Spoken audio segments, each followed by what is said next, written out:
Қазіргі таңда жасанды интеллектке қатысы бар акциялар, криптовалюталар өсіп жатыр. Мысалы, Nvidia деген сияқты өзінің өсімін көрсетіп жатыр. Енді осы акциямен табыс табу мен YouTube'пен табыс табудың айырмашылығын айтайын.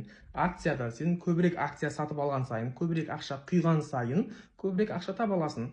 Бірақ бұл жерде ол қысқа мерзімді табыс емес, бұл трейд емес, бұл акция қысқа мерзімді емес. Мысалы, мен 1 миллион теңге құйдым, бір айдан кейін 2 миллион теңге шығарып аламын деген ондай емес. Бұл ұзақ мерзімді жинау, ұзақ мерзімді табыс табу. Мысалы, 5 жыл, 10 жылға акциялар сатып алып, сол кезде может 10 жылдан кейін 20%, 10%, 30% өсім болуы мүмкін. Мен 1 миллион теңгеге сатып алған болсам, 10 жылдан кейін 20% өсім болса, 200 мың теңге пайда деген сияқты. Енді көбірек сатып алған сайын көбірек табыс болады. Ал енді YouTube'да сенің акцияң, сенің товарың ол видео. Ал мына акцияда мысалы сен көбірек ақша жұмсаған сайын, көбірек сатып алған сайын көбірек ақша табасың ғой. Ал мына жақта сен видеоға көбірек ақша құйған сайын көбірек ақша табасың. Енді сен видео түсіргенге, YouTube'ға видеоны салғанға ақша жұмсайсың ба?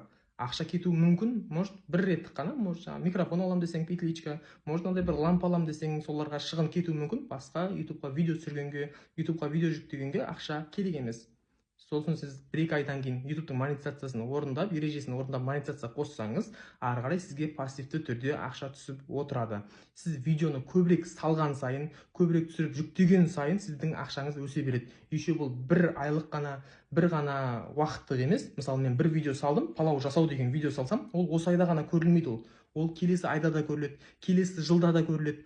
Мысалы, TikTok пен Instagram'да андай білесіздер. YouTube'да TikTok пен Instagram'ға видео салсаң, бір рет рекомендацияға шығады, сосын болды, ол қалады, астында қалып кетеді. Ал YouTube'да ол 5 жыл, 10 жыл, 20 жылдық видеоларды көре бересің, достар. Значит, олар сол уақыттан бері ақша тауып келе жатыр деген сөз. Тем более қазіргі таңда, осы 2024 жылы жаздың уақытында қазақстандық ютуберлерге YouTube'дан ақшасын еселеп жатыр. Егер сіз YouTube'пен табыс табамын, YouTube'пен жұмыс жасаймын дейтін болсаңыз, онда комментарийға плюс қалдырыңыз.